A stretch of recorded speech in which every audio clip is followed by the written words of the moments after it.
got a couple of testimonies, one of which is, the reason I love this testimony is because it's a physical healing and a mental healing. God doesn't just heal your bones, he heals your mind. He heals your soul. That's one. And the second one is really kind of cool. I love it.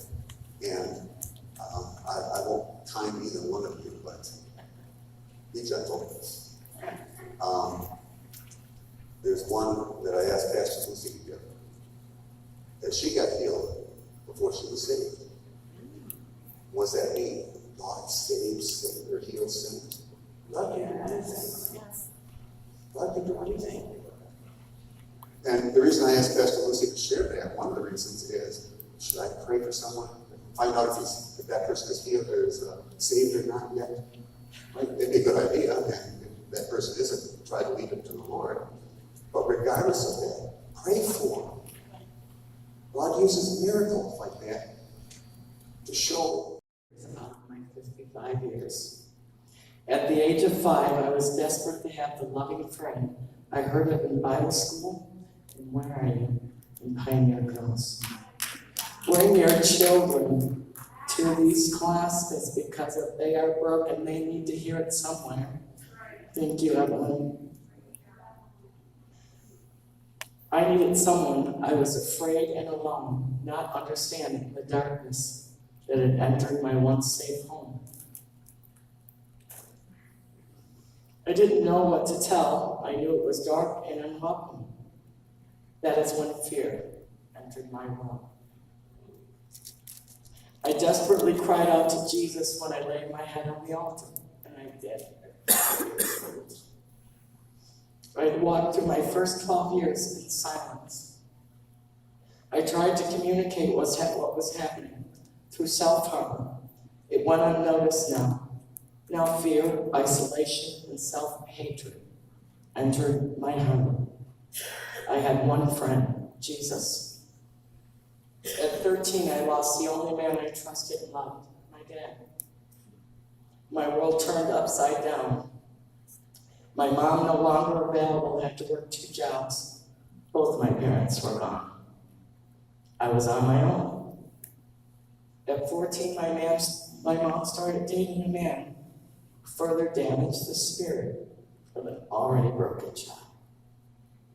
Now fear, a broken heart, isolation, anger, resentment, self-hate, untrusting, etc.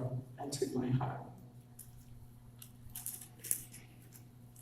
Each time I tried to reconcile with my mom, I was silenced. She sent me out and continued dating that man. I existed wanting to die, and I didn't slide. I turned to the streets and found a new family. Alcohol, drugs, more abuse, as I had lost my identity, my self-worth. I ran away from my home at 15 years old. I returned home at 18 and quickly ran again, unable to deal with the undealt with past. I married quickly at 19 and had the 2 most beautiful gifts ever given to me, my children, Timothy and Sarah. I went back to God, back to church. The marriage lasted 12 years as we were both 2 broken people and we divorced. I made bad choices once again. Live in relationships, drugs, alcohol, work long hours, like my mom right now. My health was failing once again. I was failing. I knew and trusted Jesus, and kicking and screaming like a toddler, he would gently reach back and say, "Get up."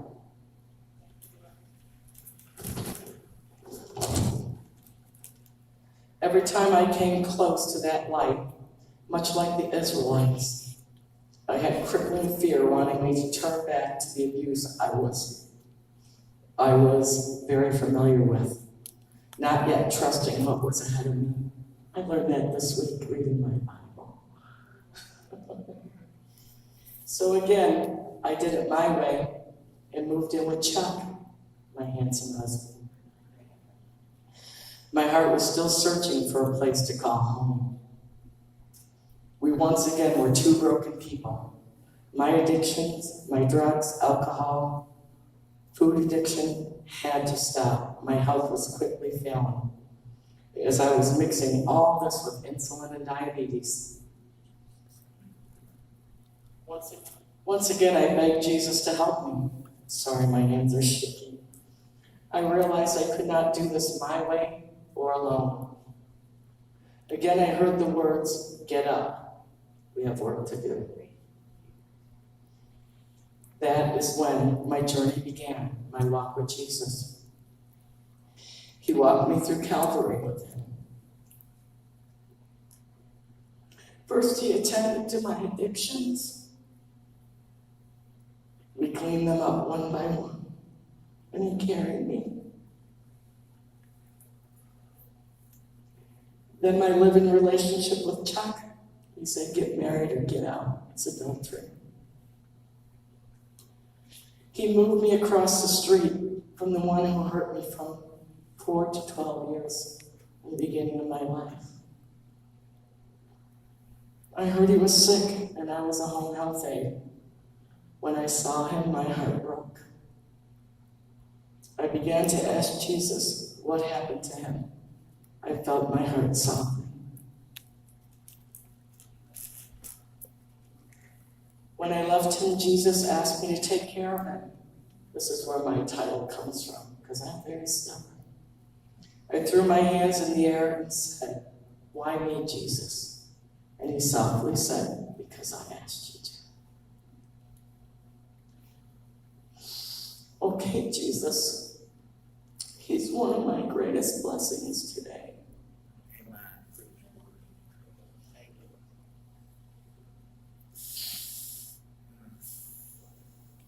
I'm crying because of what Jesus has done. I once thought were unbearable. He walked side by side, and we compared our wounds. For each one I had, I discovered he had many more. He has mine, and he has yours.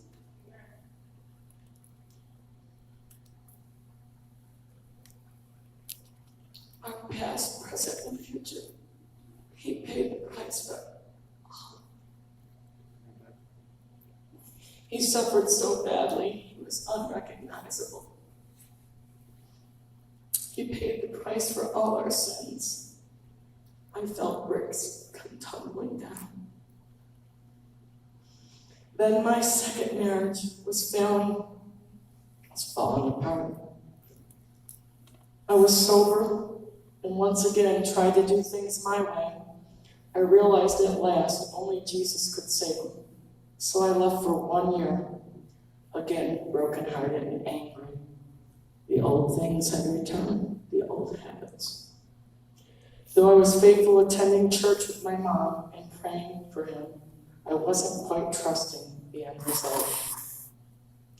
I now became a workaholic. I was putting in 40 hours on the job and 20 more on the side, taking care of others, because that's what I did for a living. Cooking for them and getting them healthy. My health, already fragile, quickly failed. Old eating habits returned, lack of sleep, once again too tired to take care of myself, too busy taking care of others. Self-hate had returned.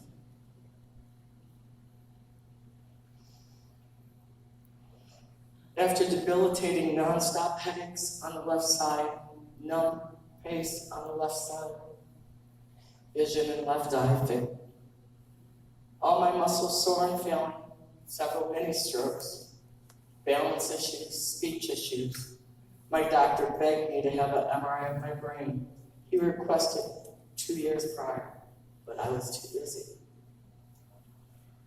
On June 14th, this is the hardest part because it's miraculous, 2018, my sister drove me for the test. Everything went fine while in the machine.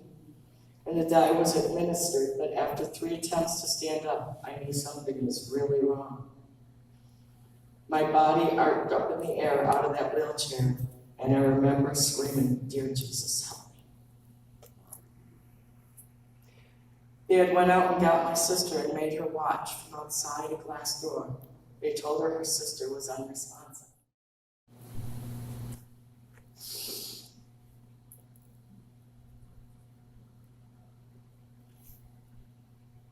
As they tried to save my lifeless body, I saw the purest, most beautiful light surrounding my head. I was not afraid. I knew I was in a heavenly presence.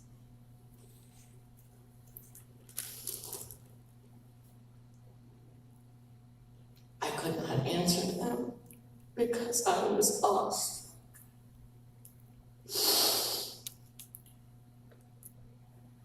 I heard many say what happened that day was a tragedy, my own friends and family.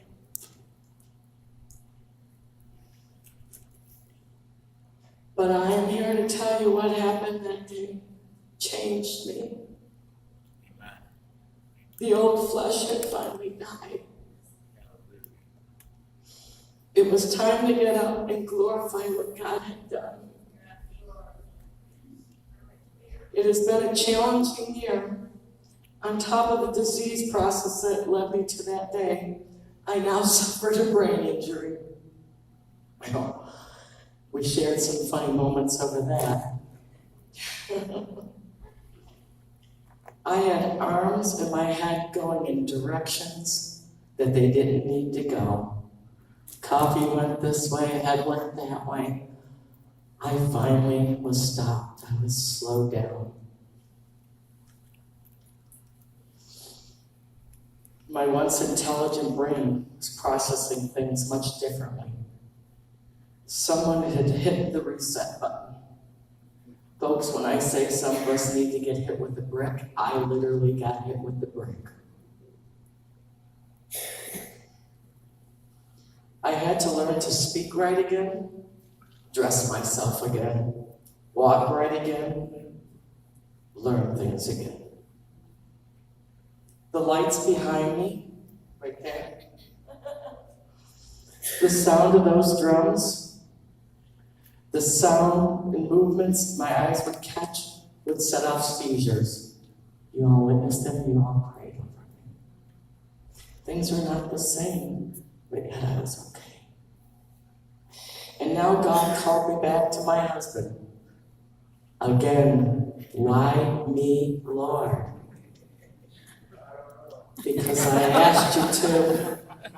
He said, because I asked you to. My family, for the first time, I could no longer care for myself. I returned to my marriage and I was scared. How could this man take care of me? He can't take care of himself. I was met at the door by a loving, sober man. The most loving caregiver I've ever known. I spent 20 years being a caregiver and thought I was the best. Yeah, he nailed it. He nailed it. He nailed it. He said, honey, just rest, the dishes will wait. He started taking over things that I always had to do. I kept looking back going, God, what you do with my husband?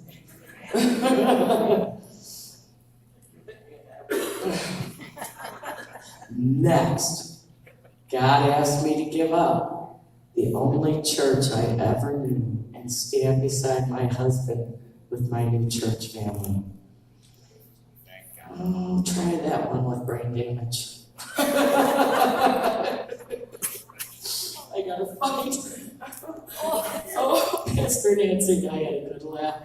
So here I am with a brain injury, trusting God to be beside my husband. I'm in a church very different from mine. but still good, but different. You have a band? Where's my organist? Where's my King James Bible? Where is my hymnal? Why are they dancing? Why are they shouting? Why are they throwing flags around me? Why are there women pastors? Why are there hands in the air? Where's that beautiful young lady? It was Mariah. Mariah has the Spirit of God in her. When my head was down and I was seasoned, that young lady came to me and pulled me up from my seat, put my hands in the air that I'd never done before, and shouted the joy of the Lord. And then when it was time for preaching, she laid her head on my heart and comforted me. Mariah, the Spirit of the Lord lives in that child.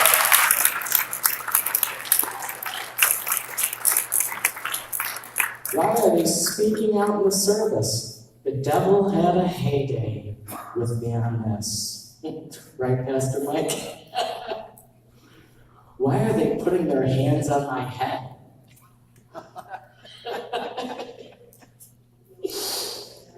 These were things that I had never experienced.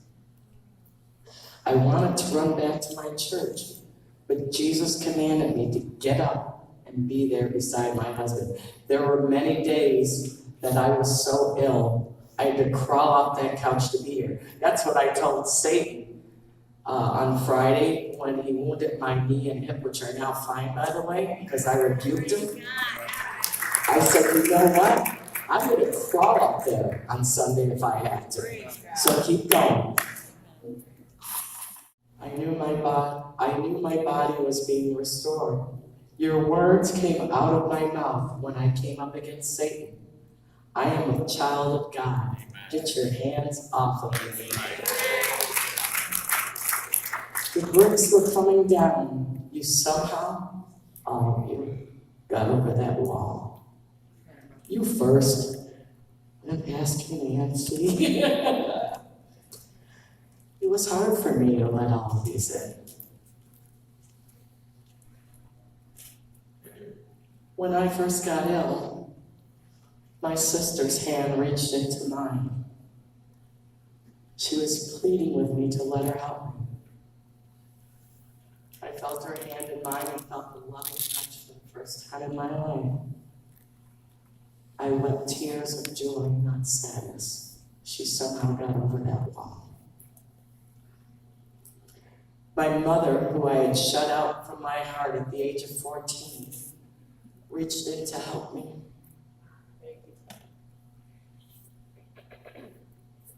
I heard the sweetest, kindest voice. She got over that wall. My husband, the sweetest man I know, he got over that wall. I was asking for a physical healing, and I got the best healing of all. Ever since Pastor Mike asked me to write this, Satan has been at my heels, and sometimes behind my knees with a baseball bat. Following Jesus is not for sissies. If this is what our beautiful pastors suffer preparing a sermon for us, we don't pay them enough.